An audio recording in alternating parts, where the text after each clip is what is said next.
Hello friends, welcome to my channel the teachers house. Once again मैं नाविका सिंह और आज मैं आपके साथ शेयर करने वाली हूँ पास्ट परफेक्ट टेंस।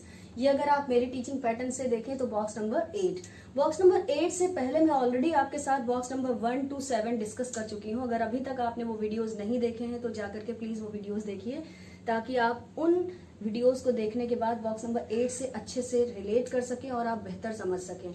तो चलिए टाइम वेस्ट किए बिना देखते हैं कि बॉक्स नंबर 8 क्या है और क्या है उसकी पहचान। बॉक्स नंबर 8 की पहचान अगर बातचीत के दौरान किसी सेंटेंस के एंड में चुका था, चुकी थी, चुके थे आ जाए, या फिर साउंड आए, आ था, ई थी, ए थे। कैसे आएगा साउंड? मैंने पढ़ाया था, पढ़ाया था, किसका साउंड आया? आ था। मम्मी बाजार गई थी, किसका साउंड आया? ई थी। बच्चे रोए थे, किसका साउंड आया? ए थे।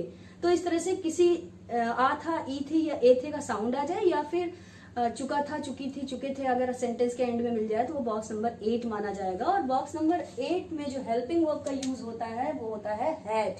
और मैं पहले भी अपने सारे वीडियोस में बता चुकी हूँ कि अगर कहीं पे हेल्पिंग वर्ब हैज, हैव या हैड यूज होता है तो वहां पे जो वर्ब की फॉर्म होती है वो हमेशा और हमेशा थर्ड फॉर्म होती है। तो यहाँ पे भी वर्ब की थर्ड फॉर्म यूज होगी। आइए बात करते हैं कि यहाँ पे स्ट्रक्चर क्या होगा या फॉर्मूला क्या होगा, कैसे हम एक हिंदी के वाक्य को इंग्लिश में कन्वर्ट करेंगे। तो देखिए, सब्जेक्ट में आपको पहले ही बता चुकी हूँ, वो चीज, वो व्यक्ति जिसके बारे में बात हो रही होती है। फिर हेल्पिंग वर्ब, यहाँ पे हेल्पिंग वर्ब हैड है। फिर नॉट को ब्रैकेट में रखने का रीजन ये है कि अगर उसकी जरूरत होगी तो वो लगाया जाएगा, अदरवाइज उसे यूज नहीं करेंगे, यानी कि सिर्फ नेगेटिव सेंटेंसेस में ही नॉट का यूज होगा। फिर वर्ब की फॉर्म, ये चूंकि यहाँ पे वर्ब की थर्ड फॉर्म है, अगर ये ग्रामर कोई और होती, ये टेंस कोई और होता तो अकॉर्डिंगली हम वर्ब की फॉर्म लगाते। फिर ऑब्जेक्ट। तो चलिए स्टार्ट करें। पहला सेंटेंस जो है हमारा सिंपल सेंटेंस, ट्रेन जा चुकी थी। तो यहाँ पे किसके बारे में बात हो रही है? ट्रेन के बारे में, इसलिए सब्जेक्ट कौन हुआ? ट्रेन। तो देखिएगा, सबसे पहले इस फॉर्मूले में सब्जेक्ट है, इसलिए हम सबसे पहले यहाँ पे भी सब्जेक्ट लिखेंगे। और अभी मैंने कहा कि इस सेंटेंस में सब्जेक्ट ट्रेन है, इसलिए ट्रेन लिख लिया। फिर क्या लगना चाहिए? हैड।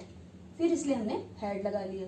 फिर नॉट का यूज नहीं होगा क्योंकि एक सिंपल सेंटेंस है और हमने नॉट का यूज नहीं किया। फिर लगना चाहिए वर्ब और वर्ब की थर्ड फॉर्म। तो यहाँ पे वर्ब क्या है? काम या क्रिया या एक्शन क्या है? जाना। जाने को इंग्लिश में गो कहते हैं और गो की थर्ड फॉर्म गॉन होती है, इसलिए हमने यहाँ पे गॉन लगा लिया। ऑब्जेक्ट के लिए यहाँ पे कुछ है नहीं इस सेंटेंस में, इसलिए सेंटेंस यहीं पे कंप्लीट होता है। अब हम बात करेंगे एक नेगेटिव सेंटेंस की। नेगेटिव सेंटेंस वो सेंटेंसेस होते हैं जिनमें नहीं शब्द का प्रयोग होता है। जैसे मैंने तुम्हें नहीं बुलाया था, साउंड किसका आया? ये आ था, इसलिए ये बॉक्स नंबर 8 का सेंटेंस है और नेगेटिव सेंटेंस है क्योंकि यहाँ पे देखिए नहीं का यूज हुआ है। अब मैंने तुम्हें नहीं बुलाया था, सब्जेक्ट कौन है? मैं, इसलिए सब्जेक्ट हो गया आई। फिर हेल्पिंग वर्ब यहाँ पे क्या लगेगी? हैड। नॉट का भी यूज होगा, इसलिए होगा क्योंकि देखिए यहाँ पे नहीं का यूज हुआ है। फिर वर्ब क्या है? यहाँ पे काम क्या है? बुलाना। बुलाने को कहते हैं कॉल, और इंग्लिश में कॉल की थर्ड फॉर्म क्या होती है? कॉल्ड, इसलिए कॉल्ड। यहाँ पे ऑब्जेक्ट भी है तुम्हें, इसलिए हमने यू लगा दिया। तो I had not called you, ये हो गया इसका नेगेटिव सेंटेंस। अब हम बात करेंगे एक इंट्रोगेटिव सेंटेंस की। इंट्रोगेटिव सेंटेंसेस वो होते हैं जिनकी शुरुआत क्या से होती है और जिनमें क्वेश्चन पूछे जाने का सेंस होता है। तो देखिए, क्या तुम पिछले साल अपने गांव गए थे? सुनने से ही लग रहा है कि ये क्वेश्चन पूछा जा रहा है और शुरुआत में ही क्या का यूज भी हुआ है, तो ये एक इंट्रोगेटिव है। इंट्रोगेटिव सेंटेंसेस को हिंदी से इंग्लिश में कन्वर्ट करने के लिए बस छोटा सा चेंज करते हैं हम इस फॉर्मूले में। वो होता है ये कि हेल्पिंग वर्ब और सब्जेक्ट को इंटरचेंज कर देते हैं, बाकी आगे का सारा फॉर्मूला सेम होता है। तो चलिए चेंज कर लेते हैं। क्या तुम पिछले साल अपने गाँव गए थे? यहाँ पे सब्जेक्ट क्या है? तुम। तो हमें सबसे पहले लगाना चाहिए था, लेकिन हम सबसे पहले नहीं लगाएंगे क्योंकि ये एक इंट्रोगेटिव है। यहाँ पे सबसे पहले हेल्पिंग वर्ब लगा लेंगे। ये देखिए, बस इसको हम लोग छोटा सा चेंज कर देंगे। तो हैड इधर आ गया और यू इधर आ गया, सब्जेक्ट और हेल्पिंग वर्ब इंटरचेंज हो गए। फिर क्या लगना चाहिए? नॉट का यूज यहाँ होगा ही नहीं क्योंकि ये एक इंट्रोगेटिव का सिंपल सेंटेंस है। फिर वर्ब यहाँ पे क्या है? जाना, गए थे, गए या जाना, गो। और गो की थर्ड फॉर्म अगेन गॉन। तो हैड यू गॉन, यहां तक हो गया। फिर ऑब्जेक्ट क्या है, टू योर विलेज, क्या तुम अपने गांव गए थे लास्ट ईयर, ठीक है, पिछले साल, लास्ट ईयर। तो ये हो गया है इंट्रोगेटिव सेंटेंस। फिर है इंट्रोगेटिव नेगेटिव सेंटेंस, वही जो प्रश्नवाचक जो इस तरह के सेंटेंसेस होते हैं जिनमें क्या का यूज पहले हो जाए, उसमें अगर नहीं भी ऐड हो तो वो इंट्रोगेटिव नेगेटिव सेंटेंस हो जाता है। यहाँ पे भी सेम फॉर्मूला, सब्जेक्ट और हेल्पिंग वर्ब इंटरचेंज होगा और नॉट का भी यूज होगा। तो यहाँ पे भी हमने देखा, क्या तुमने उसे नहीं देखा था, तो तुम हेल्पिंग वर्ब की जगह लग जाएगा और हेल्पिंग वर्ब सब्जेक्ट की जगह लग जाएगा। तो देखिए हैड और यू को हमने क्या किया, इंटरचेंज कर दिया। फिर नॉट लगेगा क्योंकि ये एक इंट्रोगेटिव का नेगेटिव सेंटेंस है। फिर वर्ब यहाँ पे क्या है, काम क्या है, देखना, देखने को क्या कहते हैं, सी, और थर्ड फॉर्म सीन। तो हैड यू नॉट सीन, फिर यहाँ पे ऑब्जेक्ट भी है, ऑब्जेक्ट क्या है, क्या तुमने उसे को क्या कहते हैं, ही का हिम हो जाएगा। तो had you not seen him, यहाँ पे हर भी हो सकता था, तो डिपेंड करता है आपने एक गर्ल कंसीडर की है या एक बॉय कंसीडर किया है। फिर अब हम बात करेंगे WH फैमिली का सेंटेंस या फिर WH फैमिली का सेंटेंस, या मेरी लैंग्वेज में अगर देखें तो क्वेश्चन वर्ड टाइप सेंटेंस।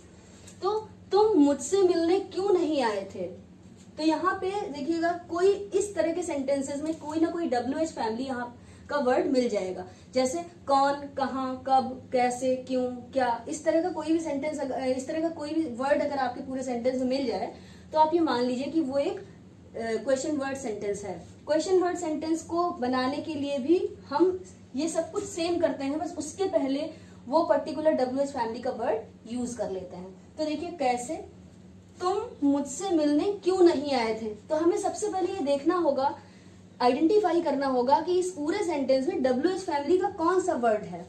तो यहाँ पे है क्यों, और सबसे पहले हमने लगा लिया, क्यों को इंग्लिश में कहते हैं वाई, तो सबसे पहले वाई लगा लिया। वाई लगा लेने के बाद, यानी कि WH फैमिली का वर्ड यूज कर लेने के बाद आगे का सेंटेंस बिल्कुल इंटरोगेटिव टाइप पे बनेगा। तो हमने क्या किया, सब्जेक्ट और हेल्पिंग वर्ब को इंटरचेंज कर लिया। देखिए यहां भी कर लिया, हैड इधर ले आए, यू इधर ले आए, तो वाई हैड यू। फिर क्योंकि मैंने यहाँ पे एक WH फैमिली का क्वेश्चन वर्ड नेगेटिव सेंटेंस यहाँ पे फ्रेम किया है, इसलिए यहाँ पे नॉट, देखिए क्यों नहीं आए थे, इसलिए नॉट का भी यूज किया है। तो मैंने पहले यहाँ पे नॉट लगा दिया। तो देखिएगा सबसे पहले क्वेश्चन वर्ड लगा लिया, क्वेश्चन वर्ड के बाद सब्जेक्ट और हेल्पिंग वर्ब को इंटरचेंज भी कर दिया, फिर नॉट का यूज भी कर दिया। अब क्या लगना चाहिए, वर्ब, और वर्ब की थर्ड फॉर्म। तो यहाँ पे वर्ब क्या है, आना, और आने को कम कहते हैं, थर्ड फॉर्म भी कम होती है, तो कम लगा लिया। फिर यहाँ पे ऑब्जेक्ट भी है, टू मीट मी, मुझसे मिलने, टू मीट मी। तो इस तरह से हमने पास्ट परफेक्ट टेंस को बहुत ही आसानी से सीखने की कोशिश की। अगर आपके पास इससे रिलेटेड कोई क्वेरी है तो आप कमेंट बॉक्स में कमेंट करिए। चैनल को एक बार मैं फिर से कहूंगी कि आप सब्सक्राइब करिए, और किसी भी तरह की कोई भी प्रॉब्लम है या फिर आप वीडियो से रिलेटेड कोई सजेशन देना चाहते हैं तो उसका बहुत स्वागत है। Thank you so much.